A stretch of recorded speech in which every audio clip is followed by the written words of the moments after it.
কি দেওয়া যাবে? হ্যাঁ, আচ্ছা। প্রথম বান্দা যখন তর্ক বিতর্ক করবে তখন কিয়ামতের ময়দানে চারটা সাক্ষী হবে। কয়টা সাক্ষী? চারটা সাক্ষী হবে। আমার আপনার ভালো মন্দ দুনিয়াতে যাই করছি এর জন্য চারটা সাক্ষী কিয়ামতের ময়দানে হবে। এক নাম্বার সাক্ষী আল্লাহ পাক রব্বুল আলামিন বলেন, আল্লাহ পাক রব্বুল আলামিন বলেন, ইয়াউমা ইযিন তুহাদ্দিসু আখবারাহা। আল্লাহ পাক রব্বুল আলামিন বলেন, যে জমিনের মাঝে আমরা বসে আছি, যে জমিনের মাঝে আমরা হাঁটাহাঁটি করি, যে জমিনের মাঝে সারা জীবন কাজ করলাম, এই জমিনটা কিয়ামতের ময়দানে আমি আপনার বিরুদ্ধে সাক্ষী দিবে। এক নাম্বার সাক্ষী জমিন মানুষের বিপক্ষে সাক্ষী দিবে। দুনিয়াতে যা করছি যখন করছি সব কিছু কিয়ামতের ময়দানে আল্লাহরে বলবে, আল্লাহ বান্দা তো এই গুনাহ করছে। এক নাম্বার সাক্ষী। দুই নাম্বার সাক্ষী দিবে ফেরেশতা এবং আমলনামা। আল্লাহ পাক রব্বুল আলামিন সূরা ইনফিতরের মাঝে বলেন, আল্লাহ পাক রব্বুল আলামিন বলেন, কিরামান কাতিবিনা ইয়ালামুনা মা তাফআলুন। কিরামান কাতিবিন দুইজন ফেরেশতা আমাদের নেক আমল বদ আমল লিখতেছেন, ঠিক না? কিয়ামতের ময়দানে রিপোর্ট পেশ করবে, বলবে আল্লাহ দেখো তোমার বান্দা কি গুনাহটি করছে। আলহামদুলিল্লাহ, ইন্নাল হামদালিল্লাহি নাহমাদুহু ওয়া নাস্তাঈনুহু ওয়া নাস্তাগফিরুহু ওয়া নু'মিনু বিহি ওয়া নাতাওয়াক্কালু আলাইহি ওয়া নাউযু বিল্লাহি মিন শুরুরি আনফুসিনা ওয়া মিন সাইয়্যাতি আ'মালিনা মান ইয়াহদিহিল্লাহু ফালা মুযিল্লা লাহু ওয়া মান ইউদ্লিলহু ফালা হাদিয়া লাহু আই ফালান তাজিদা লাহু ওয়ালিয়াম মুরশিদা। ওয়া নাশহাদু আন লা ইলাহা ইল্লাল্লাহু ওয়াহদাহু লা শারীকা লাহু والذي لا ضد له ولا ند له لا مثل له ولا مثيل له لا وزير له ولا كفيل له لا شبه له ولا شبيه له لا ولد له ولا والد له وهو الواحد الفرد الصمد لم يلد ولم يولد ولم يكن له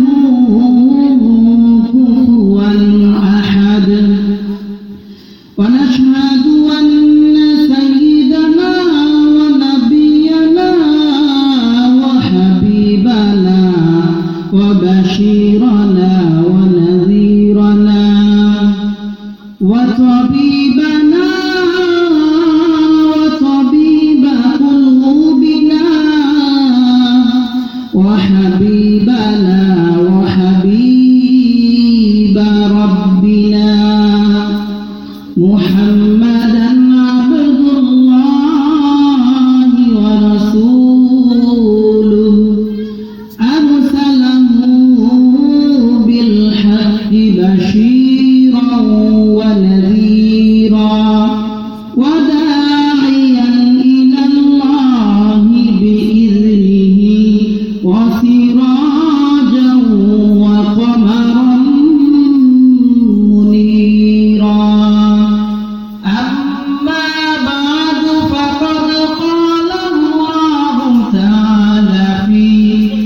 وينقلب إلى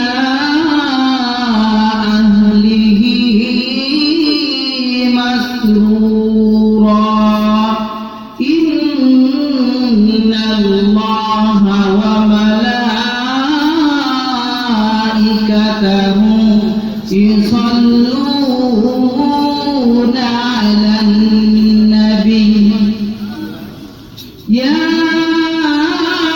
أيها الذين آمنوا صلوا عليه وسلموا تسليما اللهم صل على محمد وعلى آل محمد সকলে বলি اللهم صل على محمد وعلى آل محمد كما صليت على إبراهيم وعلى آل إبراهيم إنك حميد مجيد اللهم بارك على محمد وعلى آل محمد كما باركت على إبراهيم وعلى آل إبراهيم إنك حميد مجيد رہے میرے مسکن حوالی کعبہ بنے میرے مدفن دیار مدینہ بلغ العلا بکمالہ کشفت دجا بجمالہ حسنت جمیع خصالہ صلوا علیہ وآلہ بلغ العلا بكماله كشفت دجا بجماله حسنت جميع خصاله صلوا عليه وآله হারিয়ে যাব একদিন আমি রব নাই ভুবনে চিরদিন হারিয়ে যাব একদিন আমি রব নাই ভুবনে চিরদিন ক্ষমা করে দিও তোমরা আমায় ক্ষমা করে দিও তোমরা আমায় ভুল করে থাকি যদি কোনো দিন হারিয়ে যাব একদিন আমি রব নাই ভুবনে চিরদিন আলহামদুলিল্লাহ পূর্ব কুড়িপাড়া জামে মসজিদ কুড়িপাড়া মুক্তাগাছা ময়মনসিংহের উদ্যোগে আয়োজিত বার্ষিক ইসলামী মহাসম্মেলন উক্ত মহাসম্মেলনের সম্মানিত সভাপতি আমাদের শেরে তাজ হযরত মাওলানা হাফিজউদ্দিন সাহেব দামাত বারাকাতুহুম সম্মানিত সহ সভাপতি আমন্ত্রিত উলামায়ে কেরাম দূর দূরান্ত থেকে আগত আমার দিনদার ইমানদার মুসলমান ভাইরা যুবক ভাইরা কলিজার টুকরা ছোট ভাইরা ও বৃদ্ধ বাবারা ও পর্দার আড়ালে অবস্থানরত আমার মা ও বোনেরা সকলে মহান রব্বে কারিমের দরবারে লাখো কোটি শুকরিয়া আদায় করি যে রব্বে কারিম এই জান্নাতের বাগানে আসার বসার তৌফিক দান করলেন এবং কোরআন হাদিস থেকে কিছু আলোচনা করার এবং শোনার তৌফিক দান করলেন সেজন্য সকলে আল্লাহ পাক রব্বুল আলামিনের দরবারে কালিমাতুশ শুকর আদায় করি সকলে বলি আলহামদুলিল্লাহ আলহামদুলিল্লাহ মুহতারাম হাজিরিন আমি আপনাদের খেদমতে কুরআনুল কারীম থেকে যে আয়াতে কারিমা তেলাওয়াত করলাম সেই আয়াতে কারিমা সূরা হাক্কত এই আয়াতে কারিমায় পাক রব্বুল আলামিন কিয়ামতের যে অবস্থা তার মাঝে একটা অবস্থা, মানুষকে যখন আমলনামা দেওয়া হবে এই সম্পর্কে আলোচনা করেছেন। তো বুঝতেই তো পারছেন আজকে আমার আলোচ্য বিষয় কি হবে। আজকে আমার আলোচ্য বিষয় হলো আমরা মৃত্যুবরণ করার পরে যে আমাদের কিয়ামতের মাঠে উঠতে হবে তখন আমাদের অবস্থা কি হবে এই সম্পর্কে সকলে জানতে রাজি আছেন তো? তো এই সম্পর্কে 5টা বিষয়ের উপরে আমি সংক্ষিপ্তভাবে আলোচনা করব। 5টা বিষয়ের উপরে 3টা ফুৎকার দিবেন। কুরআন হাদিস দ্বারা জানা যায় ইসরাফিল আলাইহিস সালাম 3টা ফুৎকার দিবেন। প্রথম ফুৎকার, দ্বিতীয় ফুৎকার, তৃতীয় ফুৎকার। আর এরপরে কিয়ামতের ময়দানে মানুষের কি অবস্থা হবে এবং আমলনামা দেওয়ার সময় মানুষের কি অবস্থা হবে সংক্ষেপে কুরআন ও হাদিস থেকে এই বিষয়ে আলোচনা করব। শুনতে রাজি আছেন তো? মুহতারাম হাজিরিন, এই দুনিয়ার জমিনে আমরা এক সময় ছিলাম না, ঠিক না? এখন আছি, আবার এক সময় থাকবো না। কিয়ামতের ময়দানে আমাদেরকে উঠতেই হবে। আল্লাহ পাক রব্বুল আলামিনের আসমানেও ফেরেশতা আছে, জমিনেও ফেরেশতা আছে, সব জায়গায় ফেরেশতা আছে, কিন্তু অসংখ্য ফেরেশতা আছে। তার মাঝে 4জন ফেরেশতা হলো অন্যতম, আমরা জানি না? জিবরাইল আলাইহিস সালাম, আজরাইল আলাইহিস সালাম, ইসরাফিল আলাইহিস সালাম, মিকাইল আলাইহিস সালাম। তার মাঝে এক একজনকে এক এক কাজে আল্লাহ নিযুক্ত করেছেন, আপনারা জানেন। এক একজনকে এক এক ভাবে আল্লাহ পাক রব্বুল আলামিন এক এক কাজে নিযুক্ত করেছেন, ঠিক না? তার মাঝে ইসরাফিল আলাইহিস সালামকে আল্লাহ পাক রব্বুল আলামিন দায়িত্ব দিয়েছিলেন, ইসরাফিল যখন কিয়ামতের সময় হবে তুমি সিংহার মাঝে ফু দিবা, ঠিক না? প্রথম ফুৎকারের আলোচনা আমি করতেছি। 1 নম্বরে প্রথম ফুৎকার আল্লাহ পাক রব্বুল আলামিন সূরা হজের 1 নাম্বার 2 নাম্বার আয়াতের মাঝে বলেন, আল্লাহ পাক রব্বুল আলামিন বলেন, ইয়া আইয়ুহান নাসু তাকু রাব্বাকুম ইন্না জালজালাতাস সাআতি শাইউন আযীম। আল্লাহ পাক রব্বুল আলামিন বলেন, যখন কিয়ামতের প্রকম্পন শুরু হয়ে যাবে, কিয়ামতের কাঁপাকাঁপি যখন শুরু হয়ে যাবে, হে মানুষ তোমরা তোমাদের প্রভুকে ভয় করবে যখন কিয়ামতের প্রকম্পন শুরু হয়ে যাবে। কেননা কিয়ামতের প্রকম্পন এটা একটা ভয়ঙ্কর ব্যাপার। কিয়ামতের প্রকম্পন যখন কাঁপাকাঁপি শুরু হয়ে যাবে এটা বড় ভয়ঙ্কর ব্যাপার হবে। কেমন ভয়ঙ্কর হবে? আল্লাহ পাক রব্বুল আলামিন সূরা হজের 2 নম্বর আয়াতের মাঝে বলেন, কি বলেন? আল্লাহ পাক রব্বুল আলামিন বলেন, কিয়ামতের প্রকম্পন যখন শুরু হয়ে যাবে, মা কিন্তু সন্তানকে নিজের চাইতে বেশি মহব্বত করে, ঠিক না? আমরা যখন ছোট ছিলাম, কিছু বুঝি না, জানি না, তখন যখন ছোট ছিলাম, এই ছোটবেলায় মা আমি যখন কান্নাকাটি করতাম, মা দুনিয়ার যত কাজ আছে সব কাজ ফেলে আমাকে বলে নিত, ঠিক না? আমাকে দুধ পান করাইতো। কিন্তু কিয়ামতের প্রকম্পন যখন হবে, এই মায়েরা তার সন্তানকে দুধ পান করানোর কথা ভুলে যাবে। গর্ভবতী মহিলা বাচ্চাকে প্রসব করা কি কষ্ট, কিন্তু এই বাচ্চাকে প্রসব করার কথা ভুলে যাবে। আল্লাহ পাক রব্বুল আলামিন বলেন, যখন কিয়ামতের প্রকম্পন শুরু হয়ে যাবে, এই শুরু হওয়ার সময় গর্ভবতী মহিলা গর্ভপাত করে ফেলবে, মা তার দুগ্ধপোষ্য শিশুর কথা ভুলে যাবে। কিয়ামতের প্রকম্পন তখন শুরু হয়ে যাবে। আল্লাহ পাক রব্বুল আলামিন বলেন, তখন ওয়াতারান নাসা সুকারা ওয়া মা হুম বিসুকারা ওয়ালাকিন্না আযাবাল্লাহি শাদীদ। কিয়ামতের ময়দানে যখন প্রকম্পন শুরু হয়ে যাবে, মানুষ মহিলারা তার গর্ভপাত করে ফেলবে, মায়েরা নিজের সন্তানের কথা ভুলে যাবে। তখন আপনাদের মনে হবে, দুনিয়ার মানুষের মনে হবে মানুষগুলো পাগল, কিন্তু মানুষগুলো পাগল না, বরং আল্লাহ পাক রব্বুল আলামিনের আযাবটাই হবে বড় ভয়ঙ্কর। আল্লাহর আযাবটাই বড় ভয়ঙ্কর হবে। সেদিন এই পৃথিবীটা এরকম থাকবে? আজকের পৃথিবীর মতো থাকবে? থাকবে না। আমাদের এই প্রাণের গ্রাম, এই গ্রাম আর গ্রাম থাকবে না। আমাদের শহর, আমাদের খেলার মাঠ, আমাদের সুন্দর সুন্দর শহরগুলো সেদিন নষ্ট হয়ে যাবে, ঠিক না? আকাশটা সেদিন ফেটে যাবে।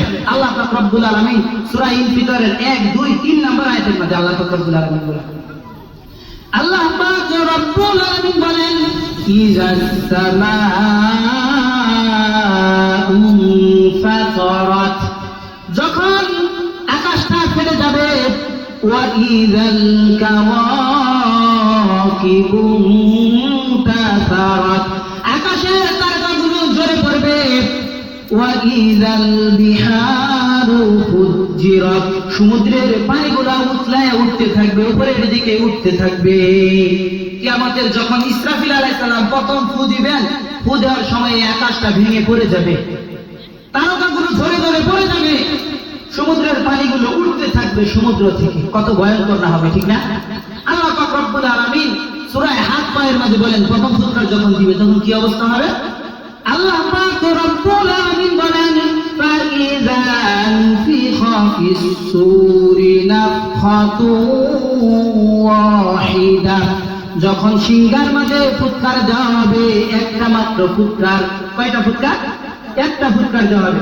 ওয়াহুমিলাতিল আরদু ওয়াল জিবালু ফাদুক্কাতা দাক্কাতাও ওয়াহিদা ফায়াউমাইযিন ওয়াকাতিল ওয়াকিআ আল্লাহ পাক রব্বুল আলামিন বলেন যখন সিংহার মাঝে ফুৎকার দেওয়া হবে একটা মাত্র ফুৎকার দেওয়া হবে তখন জমিনকে পর্বতমালাকে তার নিজ নিজ জায়গা থেকে তোলা হবে পর্বতমালাগুলোকে জমিনকে তার নিজ নিজ স্থান থেকে তোলা হবে তোলার পরে আল্লাহ পাক রব্বুল আলামিন কি করবেন আল্লাহ পাক রব্বুল আলামিন বলেন একটা আয়াতের মাঝে এই জমিনটাকে এই পর্বতমালাগুলোকে চূর্ণ বিচূর্ণ করে দেওয়া হবে সব কিছু চূর্ণ বিচূর্ণ হয়ে যাবে আল্লাহ পাক রব্বুল আলামিন সূরা হাক্কার মাঝে করে বলেন আকাশটা ফেটে যাবে কেমন হবে ওয়ানশাক্কাতিস সামাউ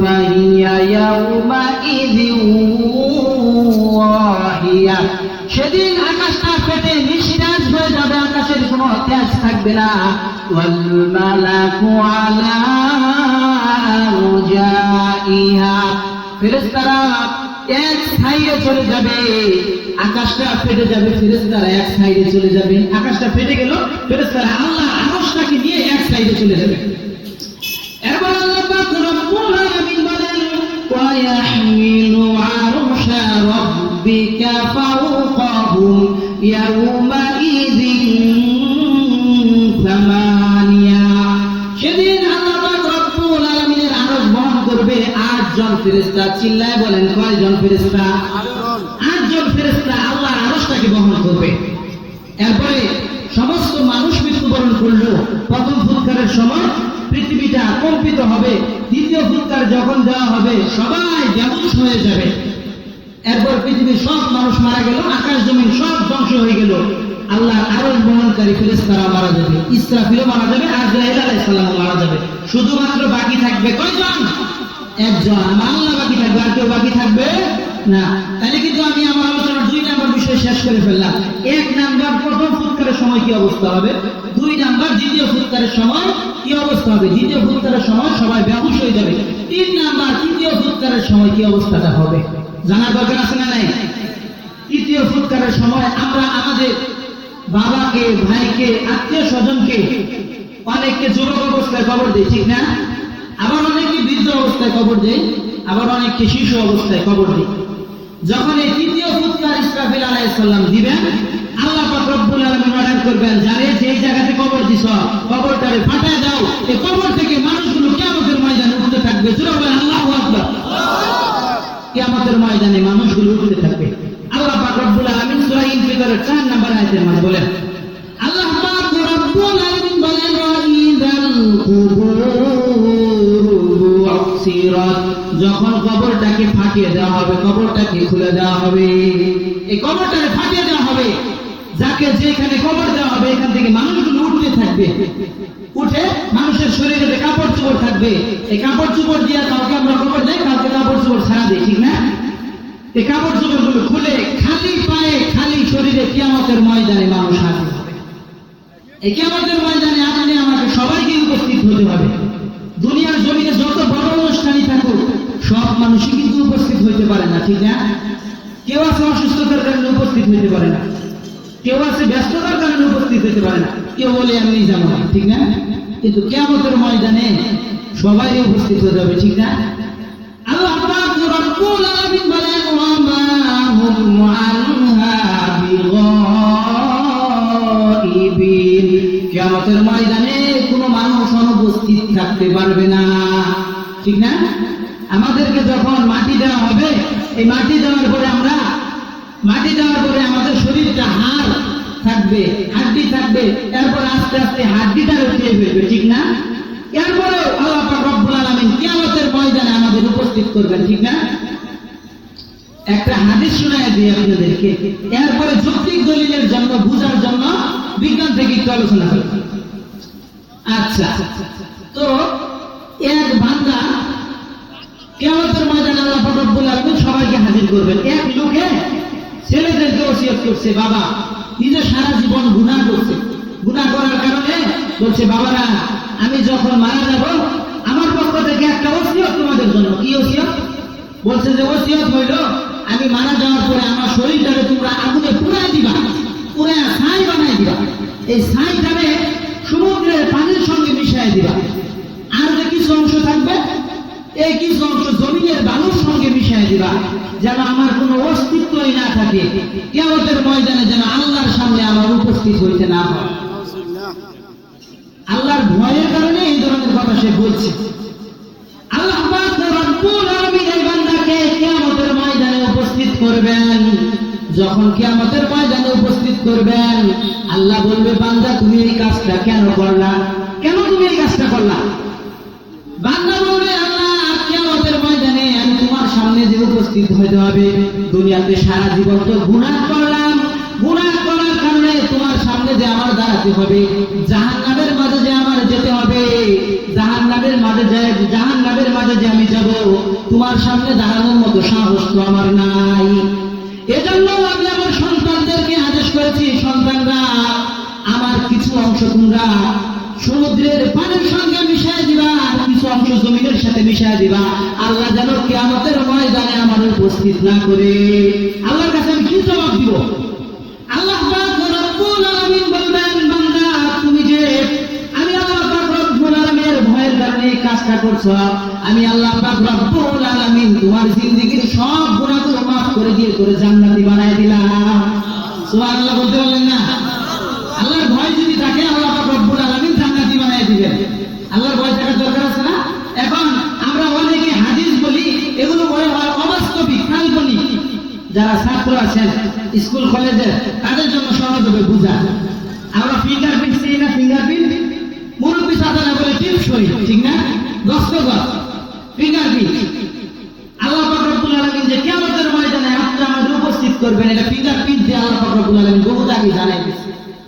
আমরা তো 1880 সাল থেকে 1892 সালের মাঝে ইংল্যান্ডে হিমচন্দ্র বসু এবং আজিজুল হক এই দুইজন ব্যক্তি বলছে যে গবেষণা করে বের করছে প্রত্যেক ব্যক্তির আঙুলের ছাপ, ফিঙ্গারপ্রিন্ট এটা আলাদা আলাদা। আর কোরআন বহুত আগে এটা বলে দিছে। কিভাবে বলছে? এই ফিঙ্গারপ্রিন্ট অনেক কাজের মাঝে আমরা ব্যবহার করি, কতটা গুরুত্বপূর্ণ। হ্যাঁ, যখন আমরা ভোটার আইডি কার্ড তুলি, ভোটার আইডি কার্ড বানাই, তখন এর ফিঙ্গারপ্রিন্ট ঠিক হয়ে লাগে, ঠিক না? আবার যখন পাসপোর্ট করি এটার সময় ফিঙ্গারপ্রিন্ট লাগে, ঠিক না? আবার এই যে ফোনের মাঝে ফোনটা বন্ধ আছে, একটা চাপ দিয়ে স্পর্শ করলাম, খুলে গেল, ফিঙ্গারপ্রিন্টের ব্যবহার। ল্যাপটপের মাঝে স্পর্শ করলাম, খুলে গেল, ফিঙ্গারপ্রিন্টের ব্যবহার। আধুনিক যে দরজাগুলো আছে সিকিউরিটি গার্ডের জন্য, এগুলোর মধ্যে ফিঙ্গারপ্রিন্টের ব্যবহার করা হয়। তারপরে আরো যত জনদেরই আছে এগুলো সব ফিঙ্গারপ্রিন্টের জন্য ব্যবহার করা হয়। আল্লাহ পাক রব্বুল আলামিন সূরা কিয়ামায় 3-4 নম্বর আয়াতের মধ্যে বললেন, আল্লাহ পাক রব্বুল আলামিন বলেন, আয়াহসাবুল ইনসান আল্লান নাজমা'a ইযামা বালা কাদিরিনা আন নুসাউইয়া বানানা। আল্লাহ পাক রব্বুল আলামিন বললেন, তোমরা যে মৃত্যুবরণ করার পরে হাড় হয়ে যাবে, মাটি হয়ে যাবে, আমি আল্লাহ পাক রব্বুল আলামিন কি তোমাদের অঙ্গ পতঙ্গগুলো একত্রিত করতে পারবো না? বালা কাদিরিনা, বরং আমি আল্লাহ পাক রব্বুল আলামিন বেশি ক্ষমতাধর। আমি আল্লাহ পাক রব্বুল আলামিন তোমার অগ্রভাগ, তোমাকে তো কিয়ামতের ময়দানে উপস্থিত করবই। তোমার আঙ্গুলের যে ফিঙ্গারপ্রিন্ট আছে, ছাপ আছে, এগুলো সহকারে কিয়ামতের ময়দানে তোমার উপস্থিত করব। কিয়ামতের ময়দানে আমার আপনারে সবাইকে উপস্থিত হতে হবে, ঠিক না? কেউ অনুপস্থিত থাকতে পারবে? কেউ উপস্থিত থাকতে পারবে না। আমার আলোচনার 1 নাম্বার বিষয় সিংহায় যখন প্রথম ফুৎকার দিবে, 2 নাম্বার বিষয় সিংহায় যখন দ্বিতীয় ফুৎকার দিবে, 3 নাম্বার বিষয় সিংহায় যখন তৃতীয় ফুৎকার দিবে, 4 নাম্বার বিষয় কিয়ামতের ময়দানে মানুষের কি অবস্থা হবে। এখন আমার সময় শেষ করে দিচ্ছে। আলোচনা যত গভীরতায় ঢুকবে তত আলোচনা আরো সুন্দর হইতে থাকবে। তো শেষ করে দিব, কয়েকটা আলোক কথা বলে শেষ করে দিব। আলোচনা যত শেষের দিকে যেতে থাকবে তত ভালো লাগতো। যাই হোক, সময় সংক্ষিপ্ত। এরপরে কিয়ামতের ময়দানে 3টা ফুৎকার শেষ। আমি আপনি সকলেই কিয়ামতের ময়দানে উপস্থিত। এখন কিয়ামতের ময়দানে মানুষের অবস্থা কি হবে? আল্লাহ পাক রব্বুল আলামিনের সঙ্গে মানুষকে কিয়ামতের ময়দানে 3 বার সাক্ষাৎ হবে। কয়বার সাক্ষাৎ হবে? আল্লাহর সঙ্গে কিয়ামতের ময়দানে আমাদের কয়বার দেখা হবে? 3 বার। ইবনে মাজাহ শরীফের হাদিস। আল্লাহ রাসূল সাল্লাল্লাহু আলাইহি ওয়াসাল্লাম বলেন, আন আবি মুসা আল-আশআরী রাদিয়াল্লাহু তাআলা আনহু قال قال رسول الله صلى الله عليه وسلم قال قال رسول الله صلى الله عليه وسلم يعرض الناس يوم القيامة ثلاثة يوم القيامة আল্লাহ রাসূল সাল্লাল্লাহু আলাইহি ওয়াসাল্লাম বলেন, কিয়ামতের ময়দানে আল্লাহ পাক রব্বুল আলামিনের সঙ্গে মানুষের 3 বার সাক্ষাৎ হবে। কয়বার সাক্ষাৎ হবে? আল্লাহ রাসূল সাল্লাল্লাহু আলাইহি ওয়াসাল্লাম বলেন, কিয়ামতের ময়দানে সমস্ত মানুষ আল্লাহ পাক রব্বুল আলামিনের সঙ্গে 3 বার সাক্ষাৎ করবে। কয়বার সাক্ষাৎ করবে? 3 বার সাক্ষাৎ করবে। 1 নাম্বার সাক্ষাৎ করবে কখন? 1 নাম্বার সাক্ষাৎ যখন করবে তখন তর্ক বিতর্ক করবে বান্দা। আল্লাহ বলবে এমনটা কেন করো নাই? তখন বলবে আল্লাহ সারা জীবন তো নামাজই করছি। মিথ্যা কথা বলবে 1 নাম্বার। 2 নাম্বার যখন ধরা খেয়ে যাবে। কেমনে ধরা খাবে? কিয়ামতের ময়দানে 4টা সাক্ষী হবে। আলোচনা তো লম্বা হয়ে যেতেছে। আমার কি আর 5-10 মিনিট আপনারা দিতে পারবেন কষ্ট করে? আপনারা দিতে পারবেন? দিতে পারলে আলোচনাটা মিলাই দিতাম। কি এক কাজ করছে তো কিরামান কাতিবিন সাক্ষী দিবেন। এরপরে মানুষের যে আমলনামা, আমাদের মৃত্যুবরণ করার পরে এই আমলনামাটা ফেরেশতারা নিয়ে চলে গেছে। চলে যাওয়ার পরে আবার যখন কিয়ামতের ময়দানে উপস্থিত করবে, আমলনামাটা খুলবে। আল্লাহ পাক রব্বুল আলামিন বলবেন, তুমি নিজের আমলনামাটা পড়ে নিজে একটা নাম্বার দাও। নিজে পড়ে নিজে নাম্বার দেওয়া যায় না? পরীক্ষা দিয়ে আসা দেওয়া যায়। কিন্তু আল্লাহ পাক রব্বুল আলামিন বলবেন, ইকরা কিতাবাকা কাফা বিনাফসিকাল ইয়াউমা আলাইকা হাসিবা। তুমি তোমার নিজের আমলনামাটা পড়ো, এটাই তোমার জন্য যথেষ্ট হয়ে যাবে। তো এই আমলনামা 2 নাম্বার সাক্ষী হবে। যখন পাপী ব্যক্তিরা দেখবে, এই দেখার পরে আমলনামা সাক্ষী হবে। দেখার পরে বলবে এত গুনাহ। তখন সূরা কাহফের মধ্যে আসছে, তখন বান্দা আল্লাহ পাক রব্বুল আলামিনের কাছে বলবেন, মালি হাযাল কিতাব, এটা কেমন আমলনামা? লা ইউগাদিরু সাগীরাতাও ওয়ালা কাবীরাতান ইল্লা আহসাহা। আমার ছোট গুনাহটাও ছাড়ে নাই, বড় গুনাহটাও ছাড়ে নাই। লোকের আড়ালে যে গুনাহ করেছি সেটারেও ছাড়ে নাই, মানুষ যেটা দেখছে এটারেও ছাড়ে নাই, এটারেও ছাড়ে নাই, সব গুনাহগুলো লিখে রাখছে। তো ফেরেশতা এবং আমলনামা হলো 2 নাম্বার সাক্ষী। 3 নাম্বার সাক্ষী আমার আপনার এই হাত পা, যার জন্য এই শরীরের জন্য আমরা সব কিছু বললাম, এই শরীরটা কিয়ামতের ময়দানে আমাদের বিপক্ষে সাক্ষী দিবে। আল্লাহ পাক রব্বুল আলামিন সূরা ইয়াসিনের 65 নম্বর আয়াতের মধ্যে বলেন, আল-ইয়াউমা নাখতিমু আলা আফওয়াহিহিম ওয়া তুকাল্লিমুনা আইদিহিম ওয়া তাশহাদু আরজুলুহুম বিমা কানু ইয়াকসিবুন। এই হাত পা অঙ্গ প্রত্যঙ্গ সবকিছুই কিয়ামতের ময়দানে আল্লাহ পাক রব্বুল আলামিনের কাছে সাক্ষী দিবে। 3 নাম্বার সাক্ষী, 4 নাম্বার সাক্ষী আল্লাহ পাক রব্বুল আলামিন নিজে। আল্লাহ পাক রব্বুল আলামিন বলেন, ওয়া কাফা বিল্লাহি শাহিদা, সাক্ষী হিসাবে আমি আল্লাহ পাক রব্বুল আলামিন যথেষ্ট। এই 4টা সাক্ষী হবে কিয়ামতের ময়দানে। বান্দা উযর আপত্তি পেশ করবে, উযর আপত্তি কাম হবে না। এরপরে সর্বশেষ আমলনামা। তো আমি যে আলোচনা করছি শেষ, আলোচনাগুলো শেষ হয় নাই, সময় থাকলে করতাম, এখন সময় দিয়ে শেষ, আলোচনা শেষ। 1 নাম্বার আলোচনা করেছি যখন সিংহার মাঝে প্রথম ফুৎকার দেওয়া হবে তখন কি অবস্থা হবে। 2 নাম্বার দ্বিতীয় ফুৎকারের সময় কি অবস্থা হবে আমাদের। 3 নাম্বার তৃতীয় ফুৎকারের সময় কি অবস্থা হবে। এরপরে 4 নাম্বার হাসরের ময়দানে আমাদের কি হবে। এটা সামান্য আলোচনা করেছি, আলোচনা বাকি রয়েছে। আল্লাহ পাক রব্বুল আলামিন যদি কোনো সময় তৌফিক দান করে বাকি আলোচনা পরে করার চেষ্টা করব। আপনারা সকলে আমার জন্য দোয়া করবেন। আমার এটা এলাকার মানুষগুলো আমার কলিজা, এরা আমি আল্লাহ পাক রব্বুল আলামিন এই গ্রামের মাঝে আমি গুনাহগারকে কবুল করছি, কোনো আলেম নাই। আল্লাহ পাক রব্বুল আলামিন যেন আমার পরিবর্তে আমার চাইতে আরো ভালো আলেম এই এলাকার জন্য তৈরি করে দেয়। এলাকার মানুষগুলো যেন গুমরাহির মাঝে না থাকে, সবাই যেন হেদায়েতের রাস্তায় থাকতে পারে। আল্লাহ তুমি কবুল করো। যতটুকু আমি বলতে পারছি, কালকে সামনে মাহফিলে নাও থাকতে পারি, দুনিয়ার জমিনে নাও থাকতে পারি। আল্লাহ তুমি আমার ভাইদেরকে কবুল করো। আল্লাহ তোমার কাছে আসছি, তুমি আমার ভাইদেরকে কবুল করো। যতদিন এই দুনিয়ার জমিনে থাকবে ততদিন ঈমান নিয়ে যেন কবরে যাইতে পারে সেই তৌফিক দান করো। চিল্লায়ে বলেন আমিন। ওয়া আখিরি দাওয়ানা আলহামদুলিল্লাহি রাব্বিল আলামিন। আসসালামু আলাইকুম ওয়া রাহমাতুল্লাহি ওয়া বারাকাতুহু। আলহামদুলিল্লাহ।